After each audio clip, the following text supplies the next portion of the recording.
हाँ जी। जय जिनेन्द्र। गाइस, हमारा बिजनेस कम्युनिकेशन का लास्ट चैप्टर चैप्टर नंबर 8 चल रहा है, जिसमें हमें बहुत सारे वर्ड्स दिए हुए हैं और ये बताया हुआ है कि वर्ड्स को किस सिनेरियो में कैसे यूज़ करना है। आप इसे वर्ड मीनिंग भी कह सकते हैं या फिर आप कह सकते हैं कि जो हमारा प्रोफेशन है उनमें ये वर्ड्स कैसे यूज़ किए जाते हैं, उस पॉइंट ऑफ व्यू से वर्ड्स को बताया हुआ है। राइट। तो जी, जो वर्ड्स सी से स्टार्ट होते हैं वो हम कवर कर चुके थे लास्ट क्लास में। ये हमारी थर्ड क्लास है, तो हमें स्टार्ट करने हैं वो वर्ड्स जो कि डी से स्टार्ट होते हैं। तो सबसे पहला वर्ड है डैमेजेस। डैमेजेस का मतलब आप सबको पता है, नुकसान। राइट। लेकिन यहाँ पर डैमेजेस का मतलब क्या है कि जब ए और बी के बीच में मान के चलिए डिस्प्यूट है, ए बी के अगेंस्ट केस फाइल कर रहा है, तो उसके अंदर उसको हम कहेंगे पेटिशन। पेटिशन फाइल कर रहा है तो पेटिशन में वो कोर्ट को बताएगा कि उसे सामने वाले से क्या नुकसान हुआ है, तो इन रेमेडी वो सामने वाले से क्या क्या डैमेजेस रिकवर करना चाहता है। राइट। तो बेसिकली डैमेजेस का मतलब क्या है? Compensation awarded by the court of law for breach of contract in a civil litigation. हाँ जी, day order, an order which remains valid for the day it is entered unless matched it is automatically cancelled at the end of the trading. तो ये day order का मतलब trading के point of view से इन्होंने दिया हुआ है। जब हम स्टॉक एक्सचेंज पर ट्रेडिंग करते हैं तो एक इंट्राडे ट्रेडिंग होती है। राइट। एक ट्रेडिंग होती है जहां पर हमें सेटलमेंट करनी होती है। ध्यान से सुनिएगा बात को। हम कहते हैं कि जी मुझे रिलायंस के लेट से 300 रुपये में 500 शेयर्स परचेज करने हैं, तो हम ये डे ऑर्डर के फॉर्म में भी इशू कर सकते हैं कि अगर आज के दिन मुझे ये रिलायंस के 300 रुपये में 500 शेयर्स मिल जाते हैं तो मेरा ऑर्डर वैलिड, और अगर नहीं मिलते हैं तो मेरा ऑर्डर कैंसिल। राइट। तो ये कब तक वैलिड है? कहता है एक सिंगल डे के लिए। तो ऐसा ऑर्डर जो कि सिंगल डे के लिए वैलिड होता है, अगर उसी दिन उस ऑर्डर का मैच मिल जाए, वो ऑर्डर एग्जीक्यूट हो जाए तो valid. Otherwise eight the end of the day जब ट्रेडिंग बंद होएगी स्टॉक एक्सचेंज पे तो ऑर्डर ऑटोमेटिकली कैंसिल हो जाएगा। राइट। तो this is day order, an order which remains valid for the day, एक दिन के लिए वैलिड रहता है। राइट। अनलेस मैच्ड, अगर वो मैच नहीं हुआ तो automatically cancelled at the end of the trading. Debentures, debentures word आप सब लोगों ने सुना होगा और इसके बारे में पढ़ा भी होगा अगर आपने कंपनी अकाउंट्स पढ़ा हुआ है। देखिए, अगर हम कंपनी फॉर्म ऑफ बिजनेस की बात करते हैं तो जी कैपिटल का जो मेन सोर्स होता है या तो इक्विटी होता है या डेट कैपिटल होती है। इक्विटी को हम ओनर्स कैपिटल भी बोलते हैं।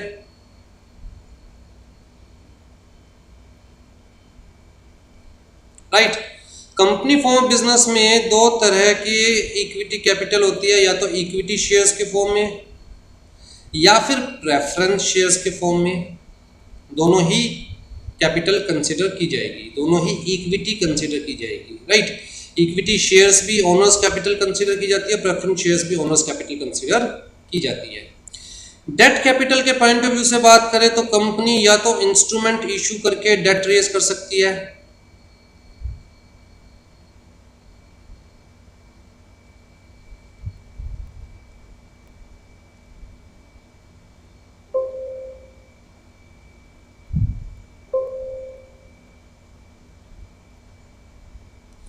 चलिए कुछ फॉल्ट आ गया था दोबारा से।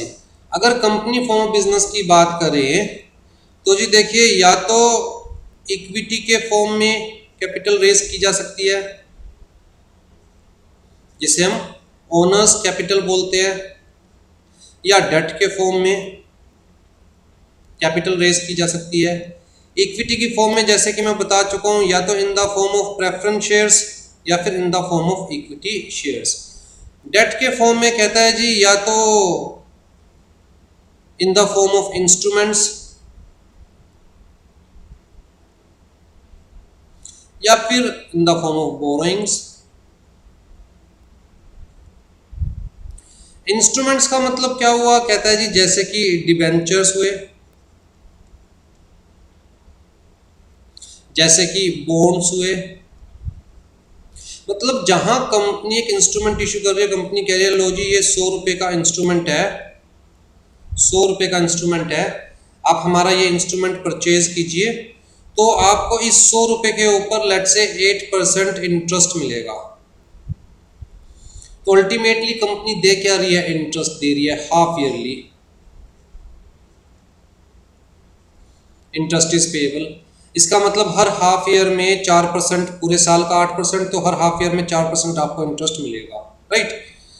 तो मतलब क्या है कि भाई यहाँ पर जो इन्वेस्टर है उसको क्या मिलेगा, ये डिपेंड नहीं करता कंपनी की अर्निंग पर। यहाँ पर जो रिटर्न है फिक्स्ड है। जैसे कि लोन के केस में होता है, लोन के केस में भी तो यही होता है, अगर हम किसी से लोन लेते हैं तो भैया इंटरेस्ट हमें देना ही देना होता है, चाहे हमारा बिजनेस चले या ना चले, चाहे हमें प्रॉफिट हो या ना हो, राइट। बस फर्क क्या है कि अगर हम बोरोइंग करते हैं, लेट्स से हमें 1 करोड़ रुपए की जरूरत है, तो हम किसी के पास जाते हैं जी 1 करोड़ रुपए उधार दे दो, सामने वाला हमें 1 करोड़, बड़ी रकम है ना, तो 1 करोड़ उधार दे या ना दे। लेकिन अगर हम डिबेंचर्स के फॉर्म में फंड्स रेज करते हैं तो हम इस 1 करोड़ को डिवाइड कर रहे हैं 1 लाख डिबेंचर से, तो एक डिबेंचर कितने का हो गया, 100 रुपए का।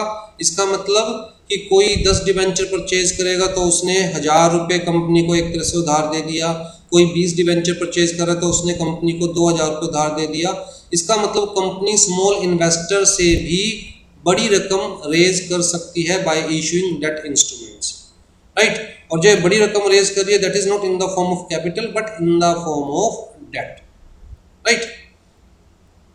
तो इक्विटी को हम कैपिटल भी बोल सकते हैं।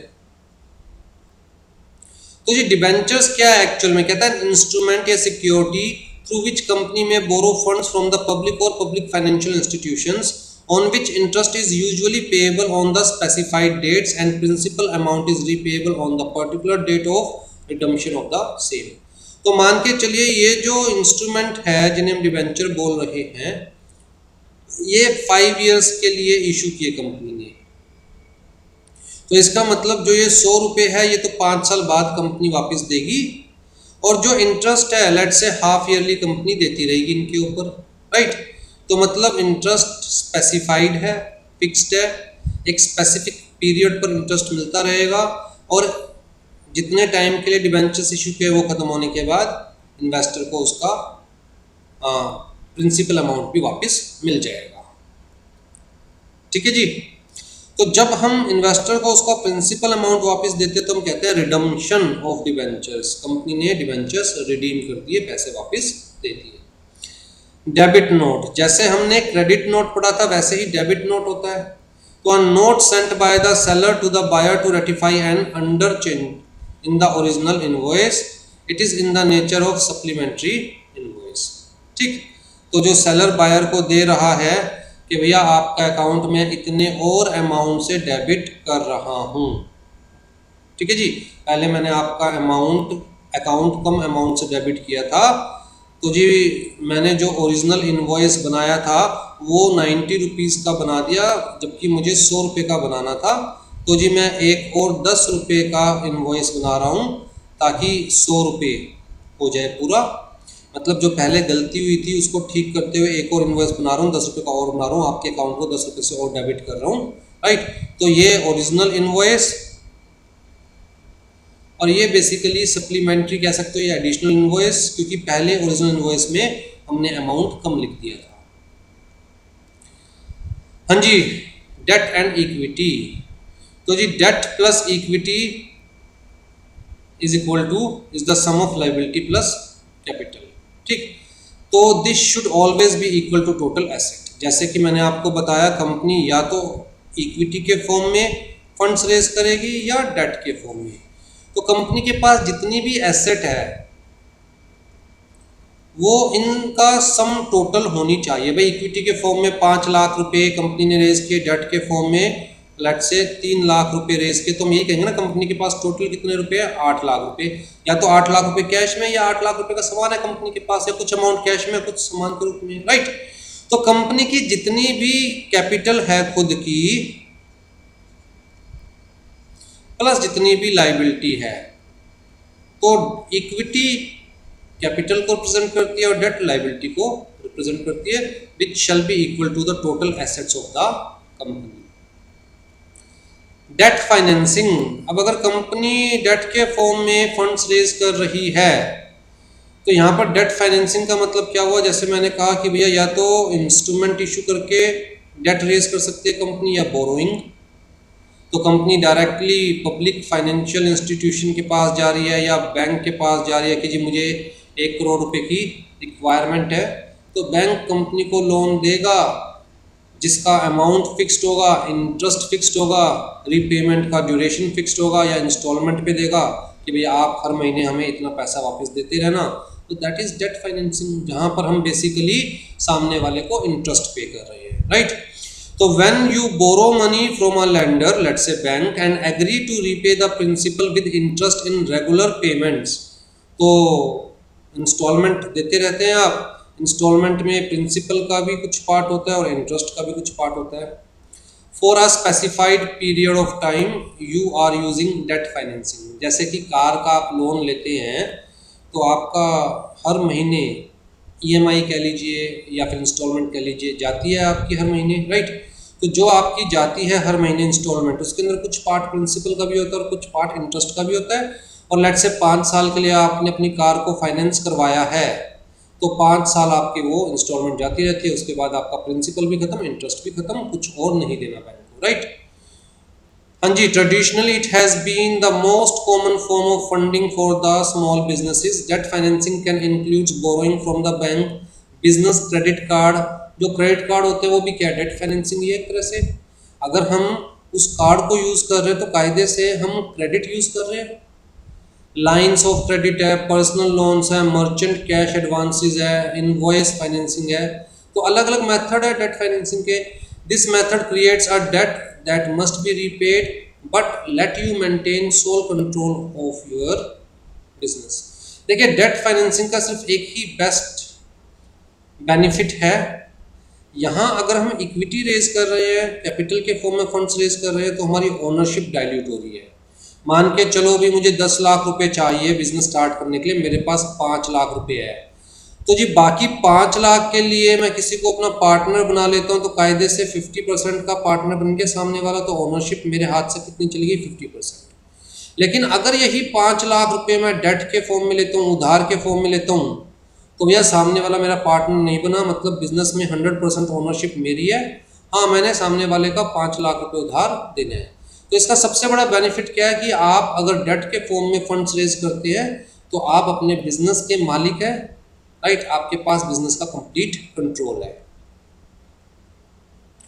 डिक्लेरेशन, डिक्लेरेशन का मतलब क्या होता है, जब हम किसी भी चीज़ की डिक्लेरेशन देते हैं, बेसिकली अ स्टेटमेंट।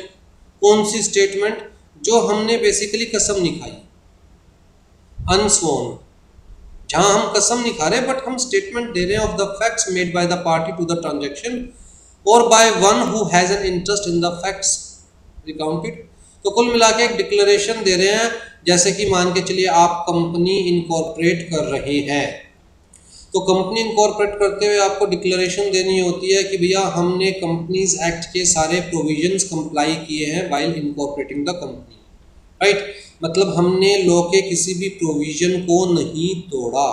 तो ये डिक्लेरेशन जाएगी आपकी तरफ से अलोंग विद द डॉक्यूमेंट्स, तो उसमें आप कहीं पर कसम थोड़ी ना खा रहे हैं, बट अपनी तरफ से डिक्लेरेशन दे रहे हैं कि भाई जो हमने डॉक्यूमेंट्स के अंदर कंटेंट लिखा है, अपनी तरफ से हमने वो सारा कंटेंट सच्चा लिखा है, ठीक लिखा है।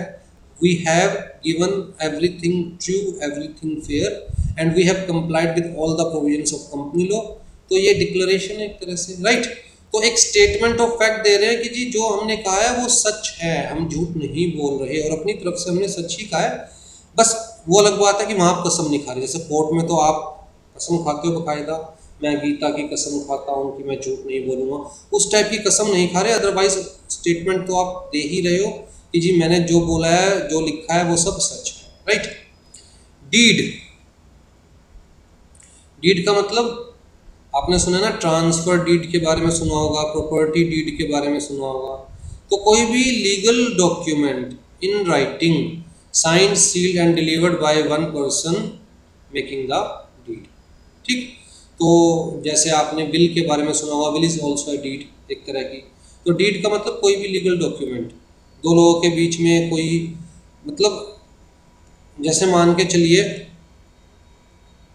ए ने बी को अपने शेयर सेल करे, तो भैया एक ट्रांसफर डीड बनाई जाएगी जहां पर ए ये डिक्लेरेशन देगा कि मैंने अपने शेयर्स बी को सेल कर दिए हैं। तो उसको ए भी साइन करेगा, बी भी साइन करेगा, राइट। तो it is a legal document. हाँ जी, डिफॉल्ट, डिफॉल्ट का मतलब टू फेल टू रिस्पॉन्ड और आंसर टू प्लेंटिव्स क्लेम। तो यहाँ डिफॉल्ट किस पॉइंट ऑफ व्यू से ये लोग लेके चल रहे हैं? मान के चलिए ए ने बी के ऊपर केस फाइल किया, ए ने बी के ऊपर केस फाइल किया, तो ए कौन है? प्लेंटिफ, और बी कौन है? डिफेंडेंट, जो अपने आप को डिफेंड कर रहा है। अब जी प्लेंटिफ ने जो जो चार्जेस लगाए बी के ऊपर, डिफेंडेंट के ऊपर, अगर डिफेंडेंट फेल हो गया अपनी बात कहने में या रिस्पॉन्स करने में, तो क्या मान के चला जाएगा कि डिफेंडेंट ने क्या कर दिया? डिफॉल्ट कर दिया, राइट। तो उस पॉइंट ऑफ व्यू से डिफॉल्ट लेके चला हुआ है, टू फेल टू रिस्पॉन्ड और answer to the plaintiff's claim by filing the required court document, usually an acceptance और एन आंसर। तो जब ए ने केस फाइल किया अगेंस्ट बी कोर्ट में, तो कोर्ट बी को सम्मन भेजेगी कि जी ए ने आपके अगेंस्ट केस फाइल किया है, आपको इस डेट पर आना है और जवाब देना है। ए ने जो जो आपके ऊपर चार्जेस लगाए हैं, या तो उन चार्जेस को एक्सेप्ट करो कि आपने वो गलत काम किया है, अगर एक्सेप्ट नहीं कर रहे तो फिर आप सफाई दीजिए। बट ना तो आप एक्सेप्ट कर पा रहे हो, ना आप सफाई दे रहे हो, तो इसका मतलब आपने क्या कर दिया? डिफॉल्ट कर दिया। जो आपको कार्रवाई करनी चाहिए थी वो कार्रवाई आपने नहीं करी। उस पॉइंट ऑफ व्यू से ये डिफॉल्ट लेकर चल रहे हैं। मतलब तो वही चीज़ मैं बता रहा था कि भाई इन मतलब के जनरल मीनिंग भी होते हैं इन वर्ड्स के, लेकिन हमें किस पॉइंट ऑफ व्यू से पढ़ना है इन्हें? जिस पॉइंट ऑफ व्यू से आपकी बुक में यूज किया हुआ है। हाँ जी, डिफेंडेंट का मतलब तो आपको समझ में आ गया होगा, अभी बताया मैंने आपको। डीमैटेरियलाइजेशन बहुत इंपॉर्टेंट वर्ड है। डीमैटेरियलाइजेशन, मेरे हाथ में ये कागज है, राइट, मेरे हाथ में ये कागज है, तो मैं कहूँगा कि ये कागज मैटीरियली मैंने होल्ड किया हुआ है। मटेरियल है ना ये, तो मैं कहूँगा कि ये कागज मैंने मटेरियली होल्ड किया हुआ है, ठीक। मान के चलिए ये 5 का नोट है और 5 का नोट मेरे हाथ में है, तो मैं क्या कहूँगा कि मटेरियली मैंने 5 के नोट को होल्ड किया हुआ है।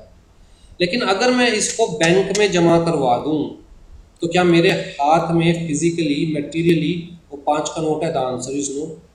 लेकिन मेरे अकाउंट में 5 रुपये हैं? The answer is yes. क्या मेरे अकाउंट में वही 5 का नोट होगा जो मैंने जमा करवाया था? The answer is no. मैं जब बैंक जाऊंगा पैसे निकलवाने, बैंक के पास जो भी 5 का नोट होगा बैंक मुझे दे देगी, राइट। तो जब मैं इस कागज को बैंक में जमा करवा रहा हूं, तो कायदे से मैं क्या कर रहा हूं? इस मटेरियल को डीमैटेरियलाइज कर रहा हूं, मतलब मैं इसे इलेक्ट्रॉनिक फॉर्म में कन्वर्ट कर रहा हूं, क्योंकि बैंक अकाउंट तो मैं इलेक्ट्रॉनिकली भी हैंडल कर सकता हूँ ना। इंटरनेट बैंकिंग के थ्रू मैं फंड्स ट्रांसफर कर सकता हूँ। अगर मैं इंटरनेट बैंकिंग के थ्रू बी को 5 रुपये ट्रांसफर कर रहा हूँ, तो क्या मैंने उसे 5 का नोट दिया है? The answer is no. 5 का नोट नहीं दिया, मैंने अकाउंट पे अकाउंट ट्रांसफर किया है। मतलब मेरे अकाउंट में 5 रुपये शो हो रहे थे, अब वो उसके अकाउंट में 5 रुपये शो होंगे। तो इसी तरह अगर हम किसी भी सिक्योरिटी को, शेयर है या डिबेंचर है, किसी भी सिक्योरिटी सर्टिफिकेट को डिपॉजिटरी के पास डिपॉजिट करवा देते हैं और डिपॉजिटरी उसे हमारे अकाउंट में शो करना शुरू कर देता है। ये मान के चलो ये रिलायंस का शेयर सर्टिफिकेट है जिस पे लिखा हुआ है कि कौन होल्डर? अनुराग जैन। कितने नंबर ऑफ शेयर्स है? 100। क्या फेस वैल्यू है? 10 रुपये पर शेयर, राइट। कितना पेड है? Fully paid up. अब ये चीज़ सब सर्टिफिकेट पे लिखा हुआ है। मैं डिपॉजिटरी के पास ये जमा करवाता हूँ और वहाँ पर अपना एक सिक्योरिटी अकाउंट करवाता हूँ। जैसे मनी अकाउंट होता है बैंक में, डिपॉजिटरी के पास सिक्योरिटी अकाउंट खुलवाऊंगा जिसे मैं बोलूँगा डीमेट अकाउंट। जैसे क्या बोलूँगा? Demat account. Demat is the short form of dematerialisation, ठीक।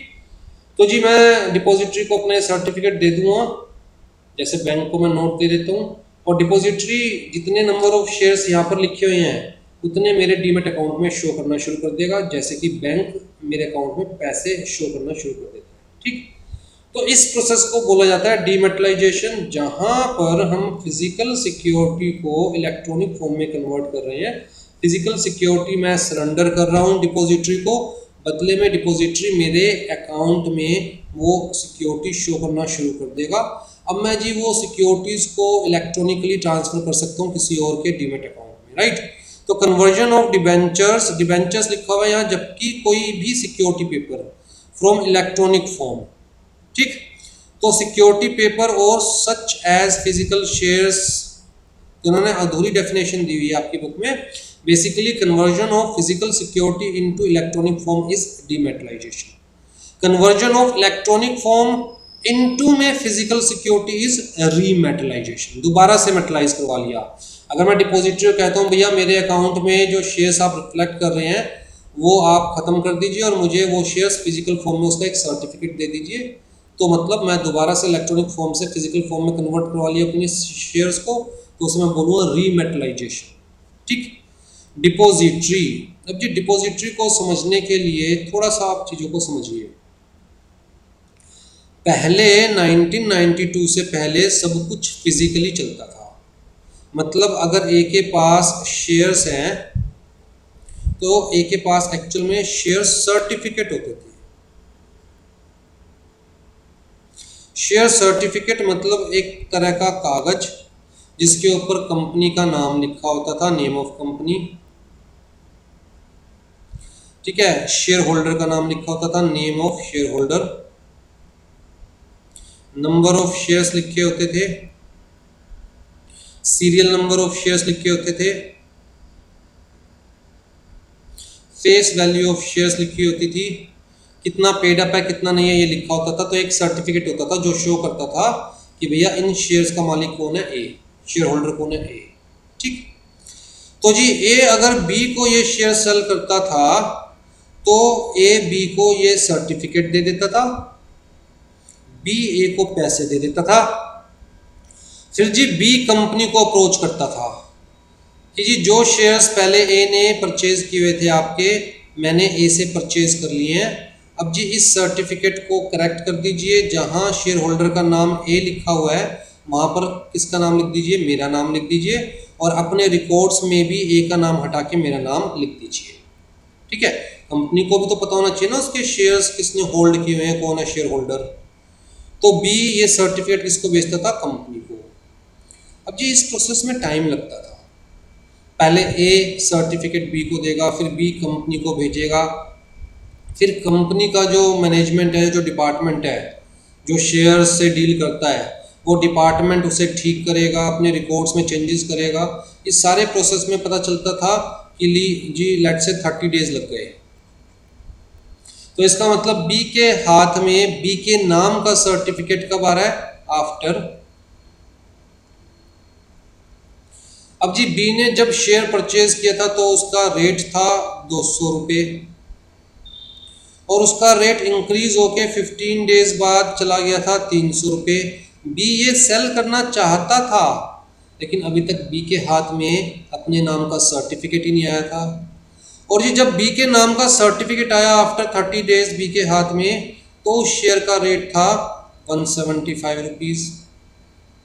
तो नुकसान हो गया बी को, राइट। तो बीच में शेयर सर्टिफिकेट गुम हो जाते थे, कट जाते थे, फट जाते थे, तो भैया जो परचेजर था बड़ा परेशान होता था।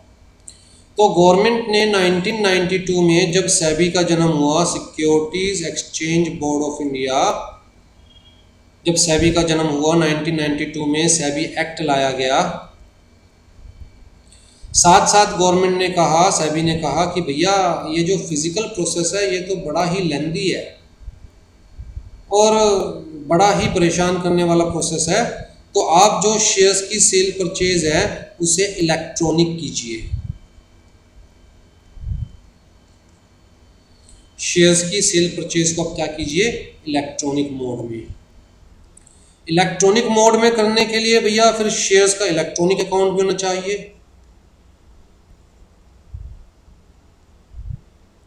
Electronic account of shares, right. ये जो इलेक्ट्रॉनिक अकाउंट की फैसिलिटी है ये कौन प्रोवाइड करता है? डिपॉजिटरी।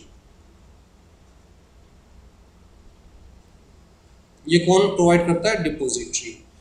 तो जब जिसको भी ऑनलाइन ट्रांजैक्शन करनी थी शेयर्स की, ताकि जैसे ही सेल हो वैसे ही सेलर के अकाउंट से शेयर्स निकल के बायर के अकाउंट में रिफ्लेक्ट होने लग जाए विद इन फ्यू सेकेंड्स।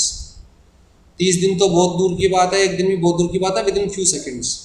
अब साथ साथ बी के अकाउंट में शेयर्स रिफ्लेक्ट होंगे तो बी उन्हें साथ साथ आगे सेल कर सकता है, या अपनी मर्जी से जब मर्जी सेल कर सकता है, उसे वेट करने की जरूरत नहीं है, राइट। तो जी प्रोसेस क्या हुआ कि कंपनी जो भी पब्लिक इशू लाएगी तो कंपनी शेयर्स अलॉट करेगी, लेट्स से ए के नाम पे, बी के नाम पे, सी के नाम पे, डी के नाम पे, राइट।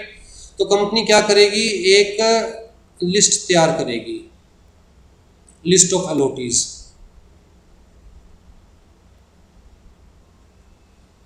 ठीक। और वो लिस्ट भेज देगी डिपॉजिटरी को कि जी पब्लिक इशू में मैंने इनको इतने इतने शेयर्स अलॉट किए हैं, और डिपॉजिटरी इन अलॉटीज के अकाउंट में उस कंपनी के नाम से उतने उतने शेयर्स रिफ्लेक्ट करना शुरू कर देगी, ठीक है।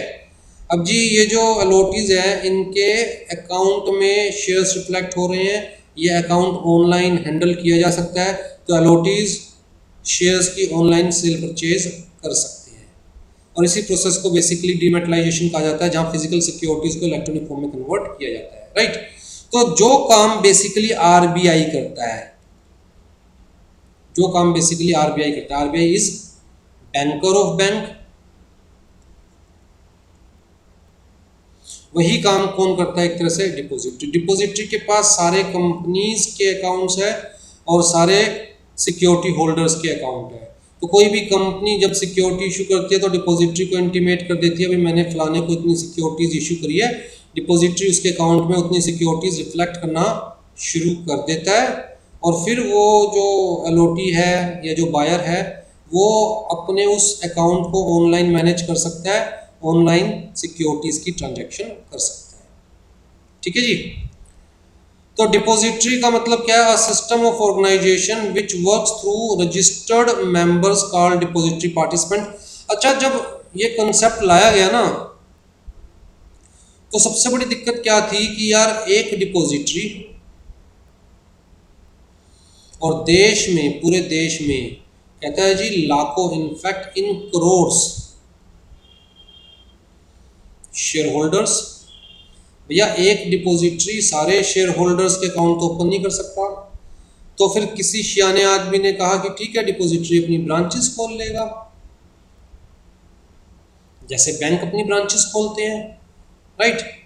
तो लोग ब्रांचेस को अप्रोच करेंगे और अपना अकाउंट खुलवा लेंगे, राइट। लेकिन कहते हैं जी खड़े पाव पूरे देश में ब्रांचेस खोलना भी पॉसिबल नहीं है। जिन बैंक्स ने पूरे इंडिया में ब्रांचेस खोली हुई है उनको भैया सालों लग गए, खड़े पाव कैसे ब्रांचेस खोलेगा डिपॉजिटरी। तो फिर ये कहा गया कि क्यों ना जो बैंक्स हैं उनकी ब्रांचेस को, मर्चेंट बैंकर्स हैं उनको डिपॉजिटरी पार्टिसिपेंट बना लिया जाए, मतलब उनको as branch of depository consider किया जाए। तो जी फिर ये निकाला गया कि जो जो bank as depository participant work करना चाहता है वो डिपॉजिटरी का मेंबर बन सकता है, अप्लाई कीजिए। तो जैसे आईसीआईसीआई है, कोटक महिंद्रा है, कैनरा बैंक है, सारे ही बैंक ये फैसिलिटी आज की डेट में प्रोवाइड करते हैं। तो इसका मतलब आपको डिपॉजिटरी मुंबई जाने की ज़रूरत नहीं है, एनएसडीएल के पास जाने की ज़रूरत नहीं है, या सीडीएसएल के पास, दो डिपॉजिटरी है एनएसडीएल सीडीएसएल, इनके पास जाने की जरूरत नहीं है। इनके जो पार्टिसिपेंट्स हैं ऑल ओवर इंडिया, जो ऑलरेडी एस्टेब्लिश्ड थे ऑल ओवर इंडिया में, उनको ही पार्टिसिपेंट बना लिया गया, उनको ही ये फैसिलिटी दे दी गई कि आप डीमैट अकाउंट ओपन कर सकते हो on behalf of the depository, ठीक है। और जितने भी पार्टिसिपेंट्स हैं उनका जो सर्वर है वो डिपॉजिटरी के साथ कनेक्टेड है, तो यहाँ पर जितने भी अकाउंट्स खुलते हैं उसकी सबकी इंटीमेशन कहाँ जाती है? डिपॉजिटरी के पास जाती है, ठीक।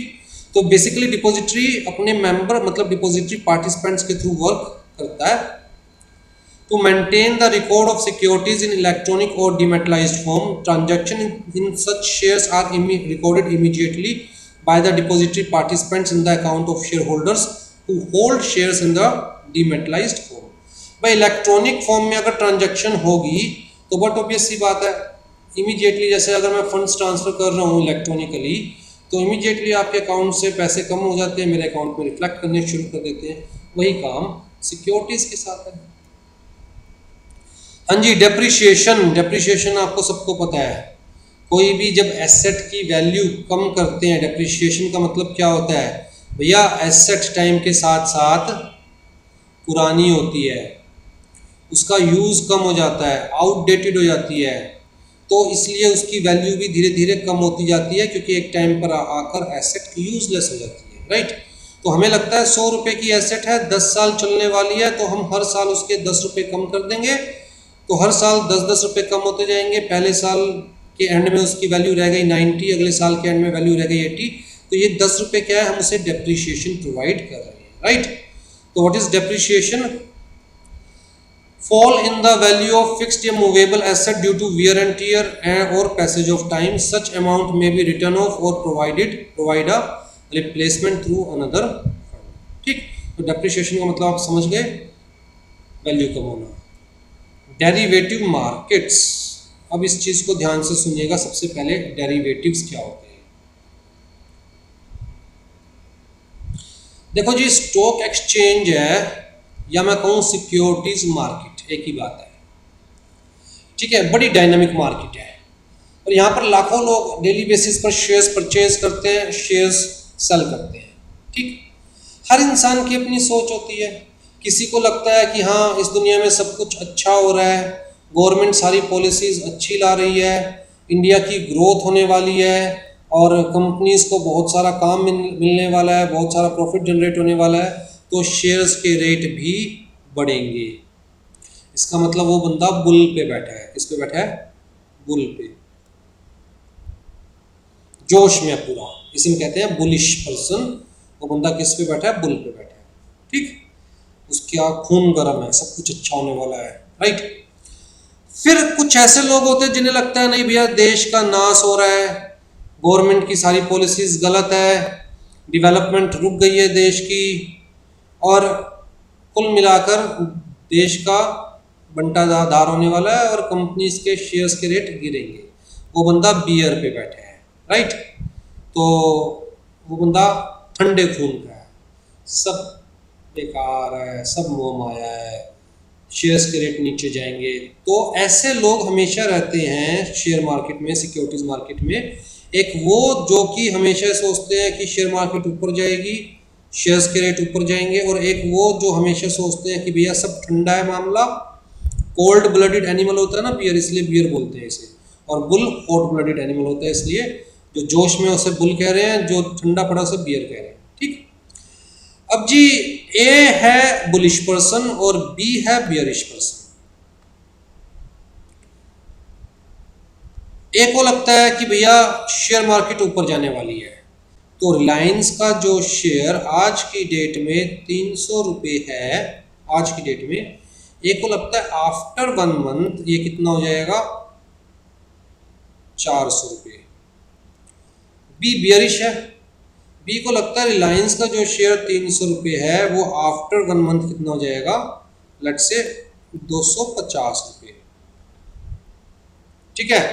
ये दोनों आपस में मिलते हैं, आपस में एक दूसरे के विचार एक दूसरे को बताते हैं। ये कहता है यार, अगर तुझे लगता है कि 1 महीने बाद आफ्टर 1 मंथ रिलायंस का शेयर 250 रुपये हो जाएगा, तो एक काम करना, तू मुझे 1 महीने बाद 300 रुपये का दे दियो रिलायंस का शेयर।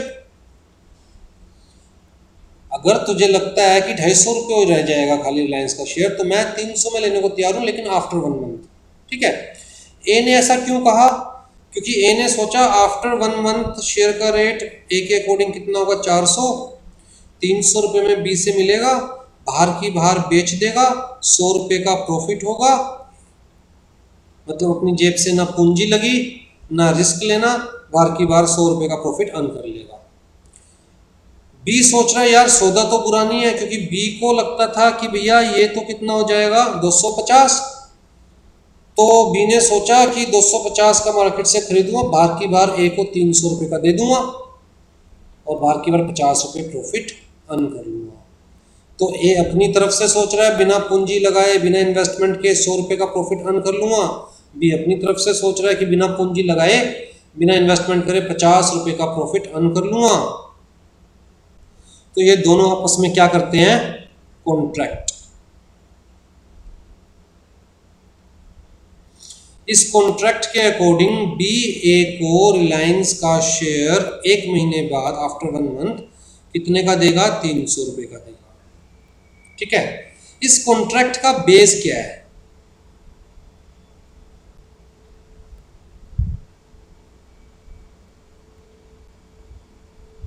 इस कॉन्ट्रैक्ट का बेस है Reliance, rate of reliance, right? Means this contract is derived from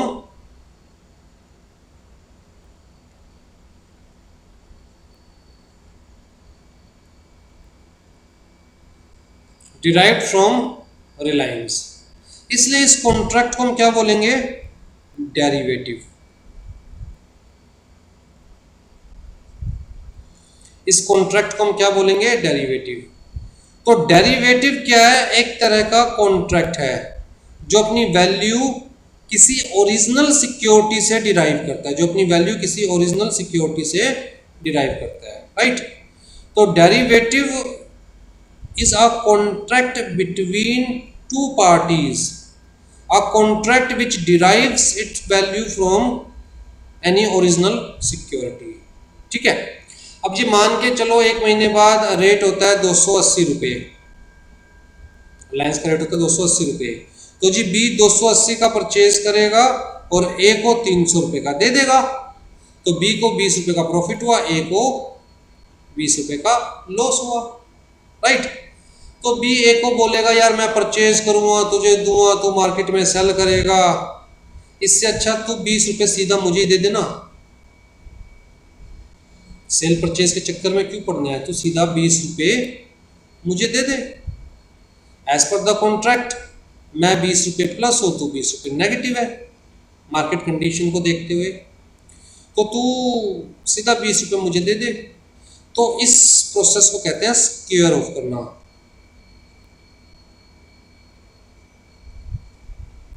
जहां पर एक्चुअल में सिक्योरिटीज की डिलीवरीज नहीं की जाती, बल्कि डिफरेंस के बेसिस पर कॉन्ट्रैक्ट को ख़त्म कर दिया जाता है, और जो बंदा नेगेटिव होता है वो उसे अमाउंट दे देता है जो पॉजिटिव होता है, राइट। तो ट्रांजैक्शन को स्क्वेयर ऑफ कर दिया जाता है, काट दिया जाता है ट्रांजैक्शंस को, राइट। तो बेसिकली जो डेरिवेटिव्स होते हैं वो जीरो आउटपुट मार्केट होता है।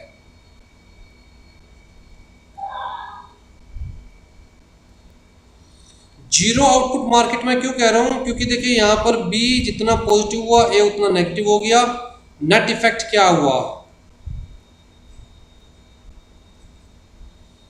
अगर हम ओवरऑल इफेक्ट देखते हैं तो मार्केट पे क्या पड़ता है डेरिवेटिव्स का, हमेशा जीरो। ठीक है, तो derivative market such as future option markets that are developed to satisfy specific needs arising in traditional markets. These markets provide some basic functions such as forward markets, but trading usually takes place on standardized contracts. भाई साहब इन्होंने जिस वे में समझाया उस वे में तो आपको कभी समझ नहीं आने वाला। इन्होंने यूज किया है डेरिवेटिव्स दो तरह के होते हैं, एक फ्यूचर्स होते हैं, दूसरे ऑप्शंस होते हैं। डेरिवेटिव्स आपको समझ में आ गया, कॉन्ट्रैक्ट्स। तो जो डेरिवेटिव कॉन्ट्रैक्ट्स होते हैं ये दो तरह के होते हैं,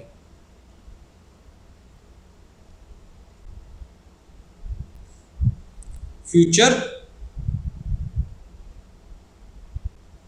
ऑप्शन। फ्यूचर का एग्जांपल मैंने भी आपको ऊपर दिया, जहां फ्यूचर में आफ्टर 1 मंथ बी ए को 300 रुपये में शेयर देगा, that is future derivative. Option का मतलब क्या होता है, जहां पर ये लोग एक और कंडीशन ऐड कर देते हैं, एक और कंडीशन ऐड कर देते हैं। मान के चलिए कंडीशन ऐड कर दी कि आफ्टर 1 मंथ बी के पास ऑप्शन है, अगर वो चाहे तो ए को 300 रुपये में शेयर्स दे सकता है, अगर वो चाहे तो। इसका मतलब यहाँ पर ऑप्शन के केस में बी के ऊपर कंपल्शन नहीं है कि वो देगा ही, राइट। तो अगर वो चाहे तो बी चाहे तो ए को शेयर सेल कर सकता है, राइट। तो ऑप्शन टू सेल, इसे हम कहते हैं पुट ऑप्शन।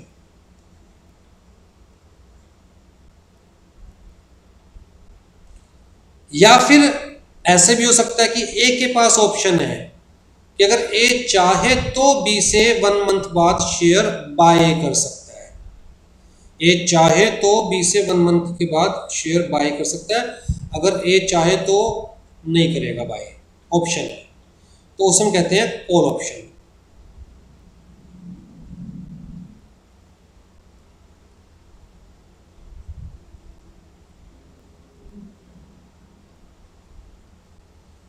तो ऑप्शन भी दो तरह की हो सकती है, या पुट ऑप्शन हो सकती है या कॉल ऑप्शन हो सकती है, राइट।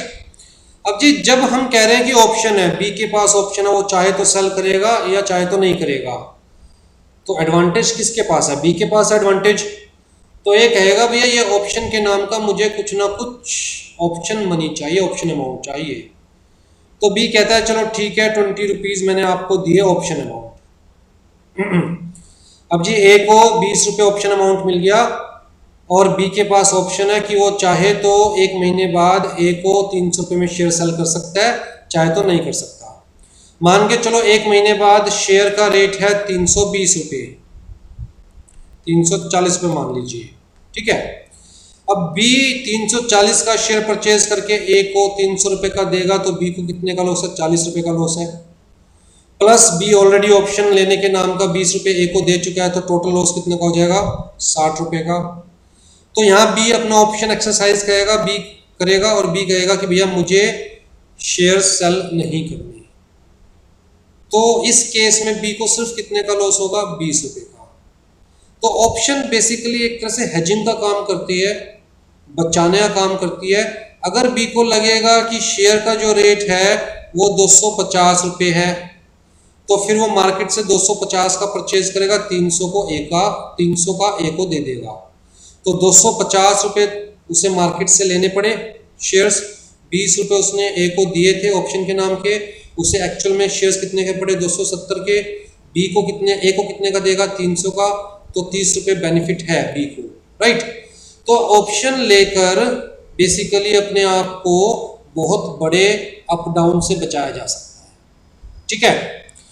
तो डेरिवेटिव मार्केट का मतलब जहां पर डेरिवेटिव्स की ट्रांजैक्शंस की जाती है, इस टाइप के कॉन्ट्रैक्ट्स बनाए जाते हैं। वो कॉन्ट्रैक्ट फ्यूचर कॉन्ट्रैक्ट भी हो सकते हैं जहां पर ऑप्शन नहीं होती, वो कॉन्ट्रैक्ट ऑप्शन कॉन्ट्रैक्ट भी हो सकते हैं जहां पर ऑप्शन होती है। ऑप्शन मैंने आपको बता दिया 2 तरह की हो सकती है, option to sell, option to buy, ठीक है। अब जी बेसिकली डेरिवेटिव मार्केट एक तरह का जुआ है, एक तरह का जुआ है ना। एक बंदा कह रहा है 400 रुपये जाएगा, दूसरा बंदा कह रहा है 250 रुपये जाएगा, राइट। तो जी जब बंदा जुआ खेलता है तो देश को कोई फायदा नहीं होता, सिर्फ नुकसान होता है। लेकिन डेरिवेटिव्स बनाने भी बहुत जरूरी है, क्योंकि वो लोगों की सोच को रिप्रेजेंट करता है कि लोगों की सोच क्या है कि मार्केट ऊपर जाएगी या नीचे जाएगी। अगर ज़्यादा लोग सोच रहे हैं कि मार्केट ऊपर जाएगी, तो इसका मतलब मार्केट में पॉजिटिवनेस है। अगर ज़्यादा लोग सोच रहे हैं कि मार्केट नीचे जाएगी, तो इसका तो मार्केट में नेगेटिवनेस है, राइट। तो डेरिवेटिव्स है भी जरूरी, इसीलिए गवर्नमेंट ने इस टाइप के कॉन्ट्रैक्ट्स को क्या किया, रेगुलराइज। इस टाइप के कॉन्ट्रैक्ट्स को क्या किया, रेगुलराइज। और गवर्नमेंट ने कहा कि भैया ये जो कॉन्ट्रैक्ट्स हैं, डेरिवेटिव्स है, ये कौन बनाएगा, स्टॉक एक्सचेंज। इंडिविजुअल खुद नहीं बना सकते, स्टॉक एक्सचेंज डेरिवेटिव बनाएगा। इंडिविजुअल उन कॉन्ट्रैक्ट में एंटर कर सकते हैं। तो जो मतलब कुल मिला के ये है कि इंडिविजुअल अपने लेवल पर डेरिवेटिव्स क्रिएट नहीं कर सकते, स्टॉक एक्सचेंज के थ्रू ही डेरिवेटिव क्रिएट्स कर सकते हैं, राइट। इसीलिए लिखा गया है कि these markets provide some basic functions as forward markets. Forward markets क्या होता था? अनऑर्गेनाइज्ड, जहां पर गवर्नमेंट इंटरफेयर नहीं करती थी। तो एक कमरे में बैठ के दो लोग आपस में ये जुआ खेल रहे हैं तो फॉरवर्ड मार्केट। लेकिन अगर इसी चीज को स्टॉक एक्सचेंज पर किया जा रहा है थ्रू स्टॉक एक्सचेंज तो उसे बोलेंगे हम फ्यूचर मार्केट या डेरिवेटिव मार्केट, राइट। बट यहाँ पर ट्रेडिंग जो होती है ऑन स्टैंडर्डाइज्ड कॉन्ट्रैक्ट्स होती है। वो कॉन्ट्रैक्ट्स कौन क्रिएट करता है? Stock exchange on behalf of the parties. ठीक है जी, आ जाइए डिफरेंशिएशन। डिफरेंशिएशन का मतलब क्या है? एक डिफरेंट अप्रोच, मतलब एक ऐसी अप्रोच जो कि कंज्यूमर्स की नज़रों में आपके प्रोडक्ट को दूसरों के प्रोडक्ट से डिफरेंट कर दे, अलग बना दे, ताकि कंज्यूमर आपके प्रोडक्ट के लिए पे करने के लिए तैयार हो जाए, कंज्यूमर की लॉयल्टी आपके प्रोडक्ट के लिए बढ़ जाए, आपके लिए बढ़ जाए, राइट। तो एक ऐसी approach which creates a difference between your product and product of other sellers, right? So that consumer will appreciate your product, consumer will pay for your product, and ideally will increase their loyalty as a result. Disbursement, disbursement का मतलब पे करना। तो किसी भी fund में से जब पैसे दिए जाते हैं तो हम कहते हैं कि फंड्स डिस्बर्स कर दिए। डिस्काउंट का मतलब आपको पता ही है, डिस्काउंटेड बिल का मतलब आपको पता ही है। Dismissal, the case is dismissed. Dismissed का मतलब केस खत्म हुआ। हमने पढ़ा था एडजर्नमेंट का मतलब क्या हुआ है कि केस खत्म नहीं हुआ, अभी के लिए सुनवाई रोक दी गई है, नेक्स्ट हियरिंग पर दोबारा सुनवाई शुरू होगी। तो एडजर्नमेंट का मतलब अभी केस चलेगा, for the time being rest लिया गया है। डिसमिस का मतलब या डिसमिसल का मतलब कि केस खत्म हो गया, अब इस केस के बारे में दोबारा कोई बात नहीं होगी, राइट। तो अ जज decision to end the case. Dispose, किसी भी जुडिशियल प्रोसीडिंग को, किसी भी लीगल केस को खत्म करना इज डिस्पोज ऑफ। तो डिसमिसल का मतलब जज का डिसीजन, डिस्पोज ऑफ का मतलब लीगली वो प्रोसीडिंग खत्म हो गई, ठीक। जैसे मान के चलिए कि लेट्स से एमसीडी वालों ने मुझे कोई नोटिस भेजा है जिसके अंदर उन्होंने 5000 रुपीज़ का मुझे चालान भेजा है, तो मैं एमसीडी में जाऊंगा, जो भी मेरी सुनवाई होगी अपनी बात कहूँगा, हो सकता है पूरा 5000 रुपये देना पड़े, हो सकता है 2000 रुपये देना पड़े, और मैं इस मैटर को डिस्पोज ऑफ कर दूँ, मतलब इस लीगल प्रोसीडिंग को डिस्पोज ऑफ करके आऊँगा, तो मैं कहूँगा legal proceeding is now disposed. हाँ जी, डिस्पोजिशन। डिस्पोजिशन का मतलब settlement, the manner in which a case is settled और रिजोल्व। डिसोल्यूशन, डिसोल्यूशन का मतलब जैसे कंपनी डिसॉल्व होती है तो हम कहते हैं भैया डिसोल्यूशन हो गया कंपनी का। तो किसी भी चीज़ का एंड होना, किसी प्रोसेस का एंड होना, किसी बिजनेस का एंड होना, या फिर किसी रिश्ते का एंड होना, राइट, उसे क्या बोलते हैं? डिसोल्यूशन। जैसे कि divorce is also a dissolution of marriage. ठीक है जी। डिविडेंड, डिविडेंड तो आप सब लोगों ने सुना होगा। जब हम कंपनी के शेयर्स परचेज करते हैं, डिविडेंड के बारे में तो मैं कंपनी लॉ में बता चुका हूँ आपको, राइट। हम कंपनी के शेयर्स परचेज करते हैं और कंपनी को प्रॉफिट होता है, तो कंपनी वो प्रॉफिट अगर डिवाइड करना चाहे अमंग द शेयर होल्डर्स, तो कंपनी वो प्रॉफिट डिवाइड करती है, और जो हमारे हिस्से में आता है उसे हम क्या बोलते हैं? डिविडेंड। ठीक है जी। इसके बारे में मैं आपको बता चुका हूँ कंपनी लॉ में, तो मैं बहुत ज़्यादा डिटेल में नहीं बताऊँगा। डॉक्यूमेंट ऑफ टाइटल आपको पता होगा, किसी भी चीज़ का टाइटल को रिप्रेजेंट करने वाला document is document of title, right. Ownership को रिप्रेजेंट करने वाला document is document of title. Usually denotes not non negotiable document such as bill of lading या डिलीवरी चलान। तो डॉक्यूमेंट ऑफ टाइटल, जिस तरह शिप के थ्रू मेरा सामान आ रहा है, तो सामने वाले ने जब मुझे सामान भेजा है तो मेरे नाम का एक बिल बना के भेजेगा, उस बिल को कहते हैं बिल ऑफ लीडिंग, जो कि ये शो कर रहा है कि सामान पर किसकी ओनरशिप है? मेरी ओनरशिप, क्योंकि मेरे नाम का सामान आ रहा है। इसी तरह डिलीवरी चलान है, तो आपने कुछ मुझे डिलीवर किया तो मेरे नाम से एक चलान बना के भेजोगे। अमेजन से मैंने कुछ मंगाया है तो साथ में डिलीवरी चलान आता है। विच इज शोइंग कि भाई किसका है ये सामान, मेरा है। तो delivery challan is document of title. तो any document which is showing the ownership is document of title, right. Domicile, domicile का मतलब permanent place of residence, the permanent home of a person. हम कहते हैं कि भाई क्या इंडिया में आपका डोमिसाइल है, मतलब इंडिया में आपका परमानेंट होम है। अगर मान के चलो मैंने इंडिया में एक घर अपने नाम से परचेज किया हुआ तो मैं कह सकता हूँ यस इंडिया में मेरा डोमिसाइल है, I have permanent home in India, right. A person में हैव सेवरल रेजिडेंस, रेजिडेंस बहुत सारे हो सकते हैं। कभी कहीं थोड़े टाइम में अमेरिका रहता हूँ, कुछ टाइम में चीन रहता हूँ, कुछ टाइम जापान रहता हूँ, बट एक्चुअल में मेरा घर कहाँ है, इंडिया में, राइट। हो सकता है जापान में भी मेरा घर हो सकता है अमेरिका में भी मेरा घर हो, लेकिन एक्चुअल में मेरा परिवार, मेरा परमानेंट रेजिडेंस वो कहाँ है, इंडिया में। तो डोमिसाइल जनरली वन ही होता है, बट ये भी कोई हार्ड एंड फास्ट रूल नहीं है। हाँ जी, ड्राफ्ट, ड्राफ्ट का मतलब क्या हुआ, जनरल मीनिंग होता है जब हम किसी चीज़ को, किसी डॉक्यूमेंट को बना रहे होते तो हम कहते हैं ड्राफ्ट कर रहे हैं उसे। लेकिन अगर बैंक के पॉइंट ऑफ व्यू से देखें तो ड्राफ्ट का मतलब क्या होता है, हम बैंक को पैसे देते हैं, बदले में बैंक हमें एक चेक टाइप में एक डॉक्यूमेंट बना के देता है, दैट इज़ ड्राफ्ट। तो मान के चलो कि मुझे आईसीआईसीआई में फ़ीस डिपॉजिट करवानी है, तो मैं बैंक में जाऊँगा, बैंक से ड्राफ्ट बनवाऊँगा आईसीआईसीआई के नाम का, तो बैंक को मैं पैसे दे दूँगा, उतने अमाउंट का बैंक मुझे ड्राफ्ट बना के दे देगा, मैं वो आईसीआईसीआई को दे दूँगा, तो इसका मतलब आईसीआईसीआई को बैंक से वो पैसे मिल जाएंगे, राइट। तो ड्राफ्ट का मतलब है document requiring one party usually a bank to make payment to another from funds which are held by the former. तो मैंने बैंक को ऑलरेडी पैसे दे दिए, तो बैंक वो पैसे आईसीआईसीआई को दे देगा, तो बैंक पेमेंट करेगा टू आईसीआईसीआई, राइट। तो ड्राफ्ट आई थिंक आपने कभी ना कभी सबने बनवाई है बैंक से।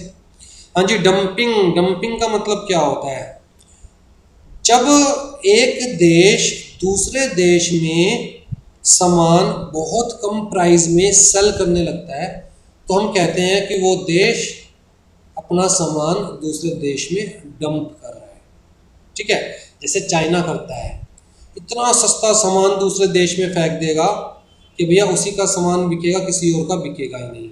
इवन कई बार अपनी जो कॉस्ट है उससे भी कम में सामान दूसरे देश में सेल करना शुरू कर देता है एक देश, ताकि जिस देश में सेल किया जा रहा है उसकी अपनी डोमेस्टिक मार्केट ख़त्म हो जाए, लोगों को सस्ते सामान की आदत पड़ जाए, और जब डोमेस्टिक मार्केट ही ख़त्म हो जाएगी उस सामान की, तो सब बाहर से आया सामान यूज़ करेंगे, धीरे धीरे सब हैबिचुअल हो जाएंगे, फिर वो जो देश है जो सामान दे रहा है वो धीरे धीरे प्राइस इंक्रीज करना शुरू कर देगा, राइट।